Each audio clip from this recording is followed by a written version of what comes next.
The more fun you have, the more abundance finds you. My path is so non-linear, and I've felt that I've had the most success when I've allowed myself to have joy. There's so many ways to digitize and automate, but nothing compares to actually going to the store and asking the customer. If we're about to launch, for example, this new bezel collection, all the different colors, we're going to actually take them into the store and ask people what they think. That idea of more. So more SKUs, more charm options, more launches. Where have you intentionally said no to growth because it would create that complexity debt? Just because we can doesn't mean we should. For example, we would love to go into rings, but currently we are a one-size-fits-all brand. We don't have any excess inventory. But if we were to go into rings, you have to order at least 5 sizes. So all of a sudden, quintuple the amount of SKUs that you have to have. What's the best advice you've ever received, Curry? Leap and the net will appear. Leap and the net will appear. I love that so much. Take that leap of faith, people.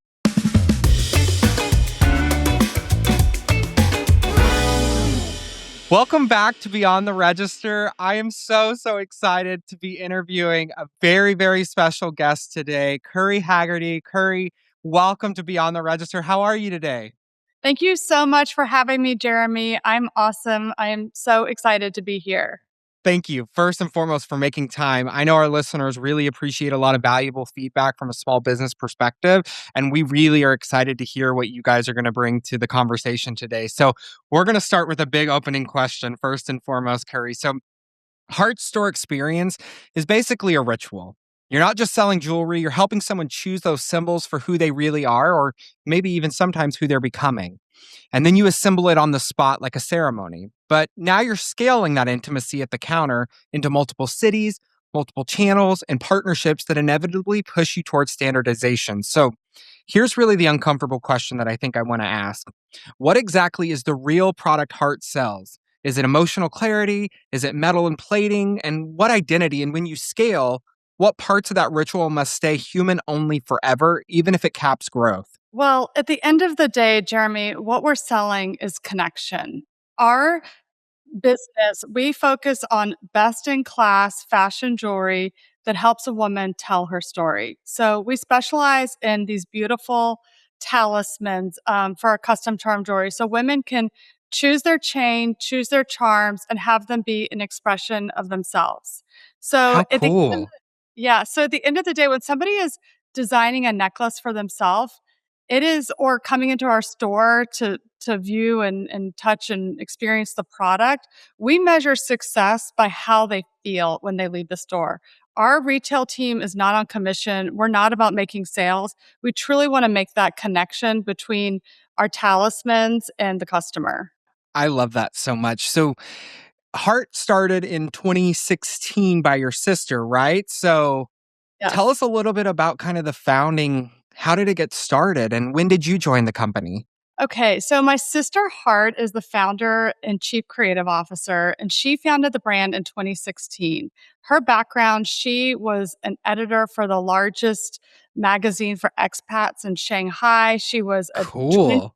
caster, and she's always been interested in fashion. So fast forward to about 2020, that's when I joined the company. At that point, I was head of marketing for this incredible luxury hospitality company that owned restaurants and hotels and vineyards. And while she was living in Shanghai and then subsequently in New York, I had always had access to her Shopify. I was her number one cheerleader. And during COVID, her sales started just skyrocketing. And I was like, Hart, there is something here. If you want to take this to the moon, then let's do it. But I need to know that, I'm taking a big risk by leaving this job and this career that I love, but let's see what we can build together. So when we joined, we had a really strong operating agreement. Every visionary needs an integrator. We kind of touched on that. And Hart really is the soul of the business. Hart is the creative vision. She is the filter through all of our brand touch points, from marketing, collateral, collaborations, and then obviously the product. And then where I see my job is I'm the integrator. My job is overseeing accounting, operations, finance, and like, how do you take this amazing vision and scale it? So I joined in 2020 and have since we've grown the company, we've expanded into retail. We have some incredible wholesale and large partnerships like Shopbop and the Gap. That and yeah, so we're just beginning though. How exciting, Curry. That's really inspirational, though, to hear like a small niche brand growing and expanding quickly. I think we've talked to a lot of potential or a lot of guests in the past who have talked about kind of this idea around opening stores and maybe that not being the best decision because they opened it so quickly. But you know what? A question that I have for you a little bit is like, what's one decision that you made as the integrator in the role that you play that hurt in the short term because it constrained creativity, but ultimately it protected the brand's long term ability to scale? I think this is a more recent example, but this is the tension that we deal with on a day to day basis. And we just launched this incredible colored bezel collection. And there are these bezel stones that have an enamel ring around them. And in product development, we could have done 10, 20 different colors. In fact, we sampled about 10 colors. Yeah. And we know that we would have sold, you know, thousands of units if we had made them in all of these colors. But my job is to say, whoa, how does this impact operations, retail, the website, the PDPs, you name it, like the holistic view versus just this editorial rainbow of options. So that's a more immediate example. But on the flip side, I also think my job can be to push creativity. And often the creatives, like you don't want, they get stuck by, hold on, I'm going to like, okay, so don't let creative perfection get in the way of progress. Mm. And so I saw this opportunity for us to go into retail. So we had not had any Hart nor I have any retail experience. We kind of went into this blind, but I had this instinct. And Hart was saying, well, you know, we don't have a visual merchandiser. We've never done retail. We don't know what we're doing. How do you design a store? How do you sell things? I'm like, we'll figure it out. Yeah. So I think there's this really great partnership that we have too on the creativity and then the practicality and then the operations behind it. That's so cool. And speaking of operations, I'd love to know a little bit about how you're kind of operationalizing this experience. So, you know, Heart is one of those really those rare brands where the store experience is kind of a guided build. So like customers choose the chain, like you said, and the charms, and a stylist helps assemble that custom piece in real time. So how did you operationalize that? Like specifically, what did you have to standardize, like training, layout, pricing, air production, so that that experience remains magical and it doesn't really collapse during that peak traffic hours? So we have put a lot of time and a lot of iterations into designing our stores. In fact, our flagship at 650 King Street in Charleston is probably on 3.0 or 4.0 at this point, and we keep Love learning. that. So we, on a peak time, we will have 40 to 50 people inside of our store. And because the journey of building a custom piece is so personal and you need that guide, we've approached it kind of like hospitality. So now we have a hostess at the front who welcomes them in. We offer wine or fresh water, wine or water. And then we walk them through the experience and then they can go to the charm bar. And one of the biggest challenges in merchandising the charms is everybody would kind of bend over the table and sift through. So our challenge was how do we get our merchandise and our storytelling up on the wall at eye level that isn't so dependent on somebody at a peak hour explaining everything that's going on. So when you walk into any of our stores, there's a hand painted lettering that says, choose your chain, choose your charm, tell your story. And then we've worked with this amazing artisan to create these charm boards. So it's a visual display. And the first one has all the different chains on it. And then the second one has all of the different charms categorized by intention.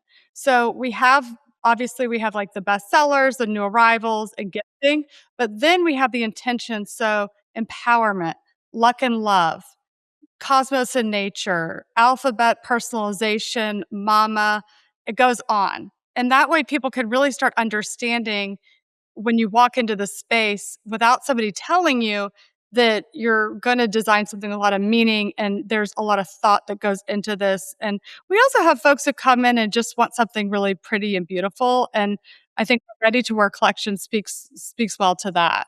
I think that's so wise and having an understanding of kind of like your market. We spoke to a guy recently on the podcast around this idea of like knowing your clientele. Your clientele is really, really important. And the way that you can observe that thing is through just simply taking a step back and looking at how they interact with your store. And I think that that's such a good understanding, especially when you mentioned the idea of like them leaning on the case and kind of siphoning through charms. Like, how did you learn? Like, and I'm assuming it's through trial and error here, but how did you learn kind of more about your customer? What were you, how, like you say you're on version 4 of your business. So as you're evolving, what are you learning? We are constantly learning. This is just a masterclass in everything, I feel like. Yeah. One thing that we've learned is there's so many ways to digitize and automate, but nothing compares to actually going to the store and asking the customer. So we have our marketing team, they're required to do shifts every month in the store. If we're about to launch, for example, this new bezel collection, all the different colors, we're going to actually take them into the store and ask people what they think. We also are able to do that online through platforms like the broadcast channel on Instagram. They get a sneak peek into designs that are coming up. And we're just always asking for feedback because our customers are our best source of information for marketing and product development. And I don't think that many brands like spend enough time like meeting their customer where they are in real life and asking for their opinions rather than having to spend so much money on like beta testing or whatnot. Yeah, I agree. And, I think that goes back to this conversation around utilizing your shop in a really beneficial way. And what I mean by that is like your shop are attracting customers. Your customers are going to tell you what they like. They're going to tell you what they don't like. There's that A customer, that B customer, and that C customer, and they all have different price points and attention and everything. So it's really interesting. So you're catering to a multitude of different businesses. And I think, or not businesses, excuse me, multiple customer bases. And you've proven IRL just isn't as cute branding. It's really an actual growth machine. So Hart has used not only permanent stores, but also pop-up incubator shops, things like Boston Seaport's model for DTC brands to enter the new market. So walk us through your pop-up ladder. What's your starter version for a brand with almost no budget? Well, pop ups are an incredible tool for IRL retail. And the way that we started was Hart and I would set our alarm for 6 a.m. We'd put all the charms in the suitcase and we'd go to different boutiques and we would literally set up a table and have a pop up. So it doesn't need to be a huge investment. The pop-up 2.0 would be a short-term lease. There's so many great organizations like Leap or the current through WS Development in Boston that invite brands to come in, and they're essentially incubators for retail. So we had never run a store. We didn't know how to operate a store out of state. And this was a very low risk, low cost way to have a store hundreds of miles away and learn about how you operate, how you do inventory, how you hire, how you manage remote. And it allowed us to create all of these different SOPs for us to, in proof of concept, to expand into retail. And to this day, we're still using the pop-up models for different retail expansion and testing new markets. But then it can also go into like a shorter term lease. Like we just signed a shorter term lease for Nantucket, and that store's opening in April. Congratulations. Thank you. We're so excited. And all of that ladders up to like the 10-year long-term lease. But we also, Jeramey, love to pay it forward. Our brand, like our retail stores, we love hosting other brands to come in because it's I the love marketing that. effect. It gives our customers something unique because we're discovering new brands or bringing in brands that Hart and I personally love to shop, and they're able to set up and we're able to cross market and cross pollinate, and it just creates really good community and energy. So the pop up model is, I think, one of the biggest strengths that our team has. We have a team of 3 full-time people who are on the road doing trunk shows and events. Wow. Yeah. That's so cool. So, staying on Boston for a minute, though, you've talked about the halo effect, where pop ups increasing online demand in surrounding regions like New England, orders spiking after Boston, for example. But how do you measure whether a store is truly profitable if you include that digital halo? And what do you attribute to the store repeat rate, email capture, things like that? What do you refuse to attribute because it's too easy to lie to yourself? I am naturally really skeptical of all attributions. I think that's the marketer in me. Um, and the reality is that e-commerce and retail are very symbiotic, and they both benefit from the exposure from one another. But I think it's really hard. We have had an increase. We can look at um, increase in sales over maybe a 30 to 60-mile radius and see the impact there. One thing that we do that's really helped us as well is at all of our retail locations, we require a zip code at checkout. So that'll allow us to see if somebody bought from a store and then, like, let's say somebody visiting from New York City went to the Nashville store and then they bought to New York. It just helps us figure out these paths. That's so intelligent. I love Yeah. that. But ultimately, the halo effect is a plus up. It's the cherry on top. And ultimately, what I'm measuring for the retail success is the four wall profitability model. I have one for each store, e-commerce and retail. There are different lines on the P&L. Oh, I have one point to add to that, and that would be that retail stores do not equal billboards for us. We're a small business, and there are so many brands that do have retail as a marketing strategy, but ultimately, each of our retail stores has to be profitable. We are too small of a business to be able to afford to do that. Yeah, absolutely. And, I think that speaks a little bit to this idea around quality that Heart really promotes here. If you want to be profitable, a lot of the time, jewelry can be this hit or miss kind of conversation, right? So, I actually worked in jewelry for about 5 years. Yeah, I did. I was a store What kind of manager. jewelry? So fine jewelry. So yeah, I was a store manager for about 5 years, and it's really cool because you get to learn a lot about gold quality and things along those lines, and oftentimes customers are often misguided, I would say, around the quality that they're buying. But Hart is usually unusually explicit about its construction choices, like claiming thicker gold plating versus that industry standard, avoiding certain coatings to go on jewelry. But what are customers most wrong about when they buy gold jewelry? And what's your best in store script for educating someone without making them feel stupid or sounding like a lecture? I love that you have a background in fine jewelry because you could really understand what Yes. for example, the charm necklace that I'm wearing would be in solid gold. Yes. And one of the great things about, so all of our chains are gold filled. That is the next best thing to solid gold. Right. And all of our charms, we use brass as our base layer, and we use 4 times the industry standard for our gold plating. And the brass is what gives us this, like, beautiful heft.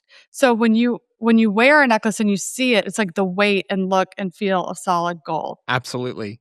So I think that it's all about educating the customers about our quality. There are very few things that keep us up at night, but quality, quality, quality, and just making sure that we are delivering the best in class that we can. And we talk about the different ways that you can take care of your jewelry, but we design this with the intention that these are modern heirlooms. Like, you should be able to have this forever and take care of it. And I am the ultimate wear tester. So when the team wants to see if something's going to last, they're like, "Curry, put this on for a week," and I will try to destroy Deal. it.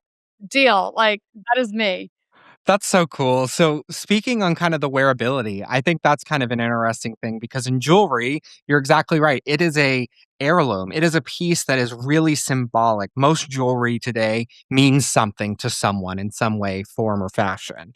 So, I think being able to really build upon that and like kind of sell into that is such a smart strategy. And, you're also kind of navigating a little bit of a tricky brand tension. So, Heart leans into intention, manifestation languages. But how do you keep that from becoming watered down marketing as you hire more associates and open more doors? Like, how do you hire for personality and emotional intelligence? And how do you ensure that it keeps the brand alive? Well, we really value self expression as a brand. And the candidates who really stand up out to us, like, really honor that individuality. They have this spark that is really hard to put in a box. But Yeah. the way that we're able to screen, if you will, is based on our values. So we are very explicit within our company on what our values are. That is the North Star of how we lead, even about the jewelry that we create, how we treat customers, how we interact with vendors, everything. So our main values are respect, integrity, having a can do attitude, curiosity, and being proactive. And honestly, if our candidates and our team members are aligned on those values, then they're going to be successful. So you can't scale. It's really hard to scale creativity or Yeah. but if you're embracing it within that value system, then you have that structure to hire the right people and the Mhm. right managers make all of the difference. I've said this before, but I think the idea like mold can spread, right? So like if you have a really kind of negative um viewpoint or anything along those lines, it can spread in a company's culture and it can kind of grow and formulate. So I think holding true to those values probably has helped your business grow. But I'd love to talk on those values. When you first founded Heart, like in 2016 and 2020, when you got on board, did you guys have those values in place already, or are those starting to happen with the ownership of flagship stores and things along those lines? Walk us through the creation of values. So it wasn't until 2024 that Hart and I made a conscious decision to work on the business versus, quote, in the business. Mm, And hired a business coach, and he helped us implement EOS. So that stands for Entrepreneurial Operating System. And that's a concept founded by the Traction author, Gino Wickman.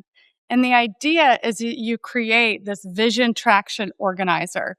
So your company is not going to be successful unless everybody understands what the 3-year goal is, what the 5-year goal is, what the 10-year goal is, what the values are, what distinguishes you in the market, what's your purpose, and who is your customer. And this template has allowed us to really grow. I can just keep talking a little bit more about EOS. yeah. It basically has given us this beautiful structure to manage the business. And every single manager on the team has different KPIs that they're accountable for every week. We know our organizational health. We have this accountability chart that we've built out. So the accountability chart takes every seat in the business, and it's not about an organizational chart. It's different because it's not based on the person, it's based on the role. And then each of on the accountability chart, you think about you put what is the actual, like, action that needs to be taken, who's accountable, who needs to be informed, and, what are the steps to get there? And that kind of structure has really helped us, like, map out our growth plan so that we can kinda take this in scale. That's so cool. Where do you see yourself in 5 years? Oh gosh, that's a great question. Hart and I, like, one of our favorite mantras is begin with the end in mind. And honestly, this is the only question that I really don't have an answer to. Yeah. I love the flying pig charm. I just think of that talisman just comes to mind when you ask that. And on the back it says Mayora Spera, and it's basically like dream bigger and don't be limited by your beliefs. So I am so excited to see where we're going to be in 5 years. But I'd love to have more retail locations. I'd love to build up our management team, and we'll see. Well, first and foremost, I'm wishing you nothing but success. I think this is such an inspiring brand. And I think it tells a story. And I think that's really important in today's market, being able to build and formulate meanings behind your products that goes a long ways. But one thing that I really want to touch on is the Gap collaboration that you guys have done. It's really fascinating because it's more so opposite of kind of what I would consider Heart, which is like small, sacred boutique. It's Gap is, scale distribution, it's platform rules, it's a different customer altogether. Yet the product pages still present Heart as story driven and intention rooted. So, what did you learn about translating this premium storytelling that you give in your shops into a big box digital shelf? Like, what did you have to simplify and where did you fight to keep that brand identity? The interesting thing about the Gap is they wanted to build a drop ship program so that they could have a more small business feel. So it was kind of opposite. So they were identifying 5 to 10 mom-led brands to join them, on their, mother and kids collection to be Yeah, able to feel smaller. And they had not, and I think this is really interesting is like you think of the Gap as being so big, but at the end of the day, it's a small development team.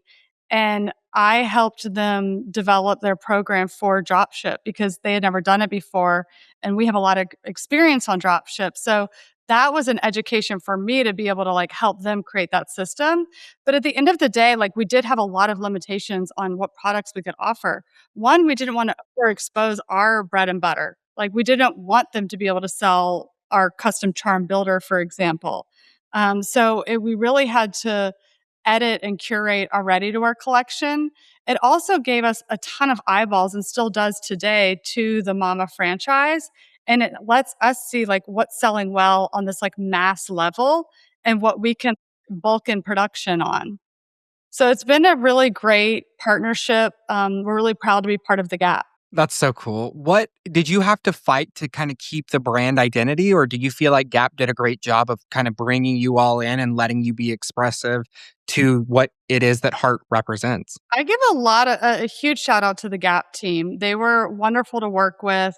They were really interested in elevating small businesses and giving them a platform. So I feel like that was probably one of their biggest opportunities for them was to be able to showcase us and our brand and how we were different. They weren't trying to whitelist us or white label us. They really wanted to highlight that they were working with small businesses. That's so cool. I've worked in fine jewelry and then after that I worked in fine cosmetics. So I transitioned over to the cosmetics Yeah. world. And it was kind of interesting, something that you touched on where you said that you were worried about the bread and butter, right? Like the idea of what your brand represented. So it takes me back to a time when I was selling a kind of high end fragrance here, and it was specifically located in our store. Like we were the only brand that carried this specific brand.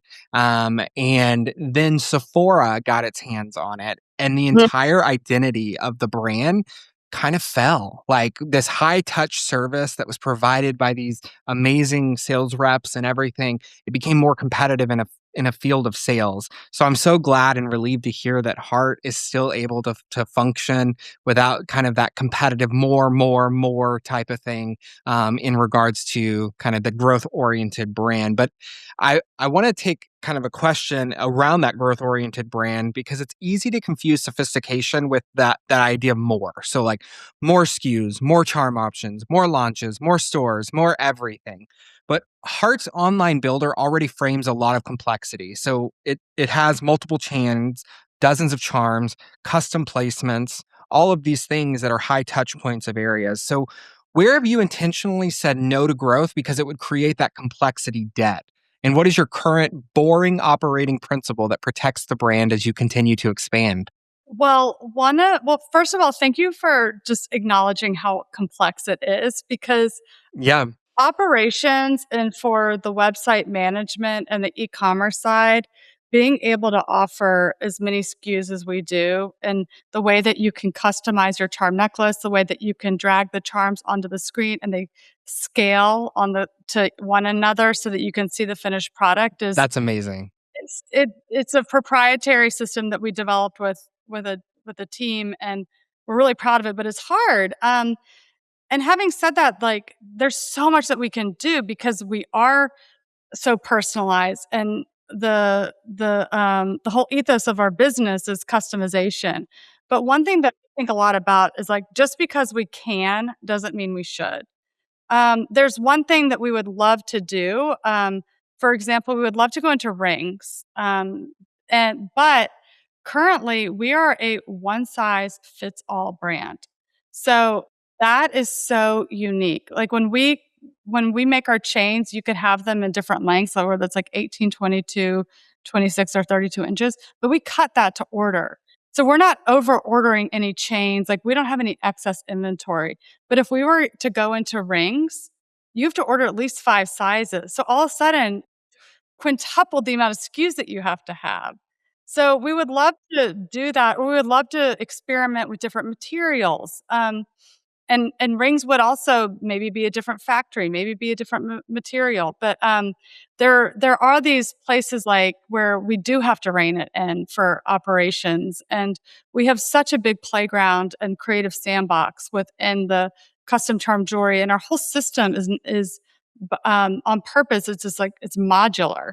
So if you order a gemstone, it has a clip that you can add a chain on, or you can move your charms around. Like we want the product to evolve with you. That's so cool. And this idea around evolution, I think it goes a long ways because it goes back to this point that you touched on earlier around creating family heirlooms, right? Like if mom has a charm bracelet or a charm necklace with all these amazing charms that mean a lot to her, like I'm going to hold on to that. I'm going to keep that because that's a memory of my mother, but it's also a memory of kind of what it is that she aspired to wear and to be. And I think that that's so cool. So thank you, Curry. What's your favorite piece of jewelry that you own, Jeramey? Oh my goodness. I'm so glad you asked. I actually have a necklace. I bought it in Mexico, so it's just a solid gold chain, and then at the bottom it has like a little compass. So my grandpa was in the Navy, and he was like my best friend. My grandma and my grandpa were my best friends. So I actually have a tattoo for my grandpa. It's the exact same tattoo that he had, Wow. which is really cool. But it became my favorite piece because when I see a compass, I immediately think of my grandfather, and I don't know why, but it just resonated with me. So it was kind of a little mix and match piece that I had. But I absolutely love it and I wear it often. It just means so much to me. It's like my favorite cologne. Like I'm a junkie with cologne too. I don't know if you are, but I love cologne and fragrances. And like the first fragrance that I ever bought, like high-end fragrance, my grandma bought it for me. It was Dolce& and Gabbana The One. So like I wear that, and I've worn it for 15 years now. And it's just like, it's just those memories, right? Like it means a lot to me, because of who got it for me and all of that. So thank you for asking that. That was such a great question. I've not been asked a question yet. I love that. And my sister Hart says when people ask her why charm jewelry, she says that she's too scared to get a tattoo. Like, but they all have something to honor, and it's really, and I think that connection that you have, and just the meaning of the compass. I mean, it's such a we have a compass charm that has the coordinates north, south, east, and west on it, and our meaning for that one is like, wherever you are is exactly where you need to be, or like to be your own internal guide. I love that. That's so cool. Do you guys see yourself expanding into menswear or anything along those lines? Or how do you I'd love a little customized heart bracelet, let me tell you.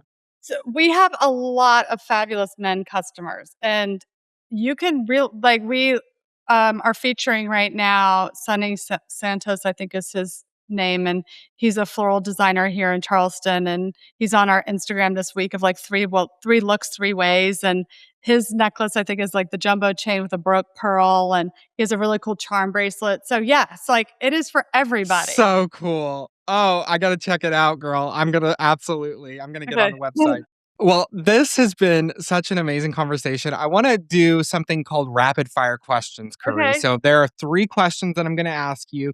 It doesn't require a lot of thought. It just whatever pops in your brain at this time, just say it. Just go with it, okay? So it's gonna be rapid fire. Are you ready? Yes. Okay, first question. What would you tell your 25-year-old self about your current industry or your career? I would say the more fun you have, the more abundance finds you. And just to grow your network, stay curious, have great relationships. And my path is so non-linear. And I've felt that like I've had the most success when I've allowed myself to have joy. Absolutely. Joy is the act of resistance, right? Like it truly is. It is, we could choose, it's making an intentional decision to be joyful. And I think that goes a really long ways, but that's awesome. So, second question, what's the hardest truth about your area of expertise that people just don't want to hear? Being an entrepreneur is hard. It takes a lot of grit. It takes a lot of determination.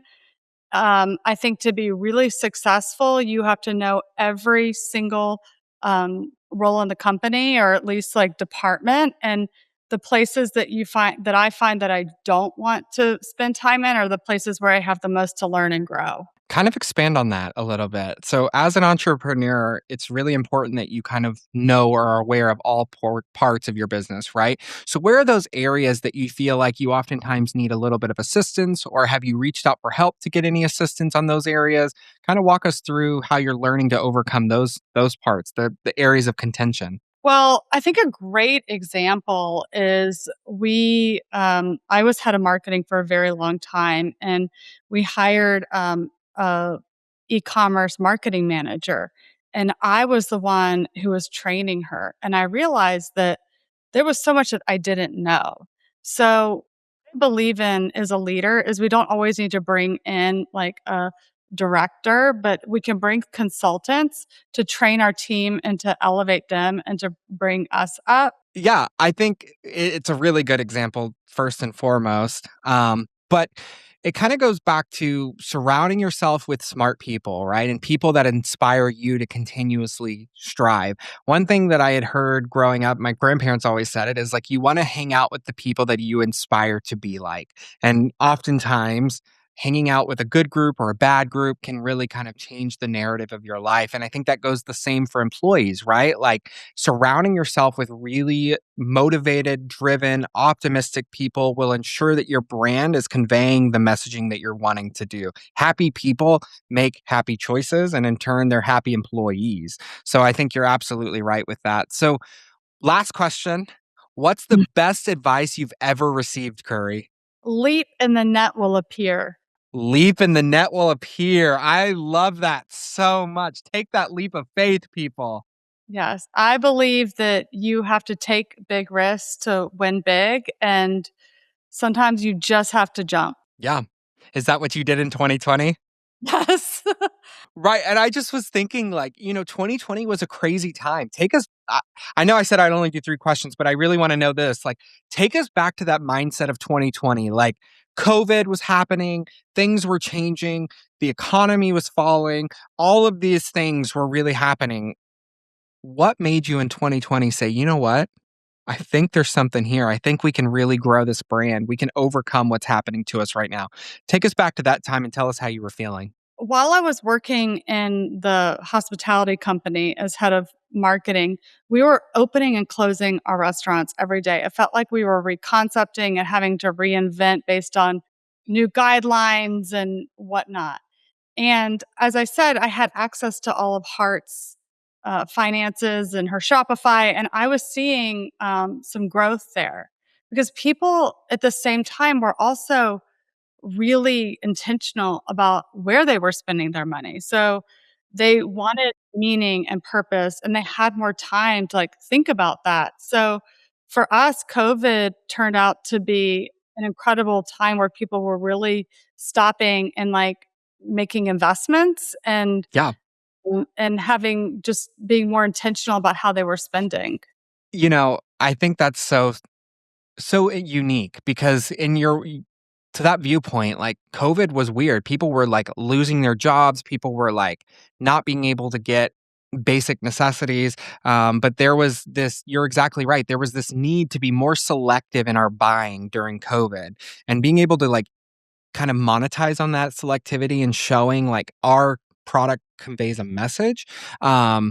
I think was a really smart choice. So thank you, Curry, for everything that you've talked about today. I think you've really provided a lot of value to our small business owners listening today. One thing that I want to say last and hopefully not least, but we've really, really enjoyed having you on, Curry. Thank you so much for all of your time today, your dedication to your brand. I wish Hart nothing but success. I know you guys are going to be successful just because that's what we do, right? We just keep going. We take that leap of faith and the net will appear. So Yeah. thank you, Curry. Thanks for joining us. This has been Beyond the Register, guys. If you like what you've heard, go ahead and give us a like, give us a subscription. We would love to have you follow us on this journey. Thanks so much, guys. Have a great rest of your day. And Curry, we'll see you on the next one. Thank you. I can't wait to see what charms you pick out. Oh, deal. I'm going to send them to you, Curry. Okay. Bye, you guys. Have a great day. Beyond the Register is sponsored by Genius, the modern point of sale system from Global Payments designed for retailers. Genius helps you reach your most important goals, whether that's simplifying your operations, tracking inventory, managing customer insights, or taking payments wherever your business takes you. To find out more, visit globalpayments.com/genius.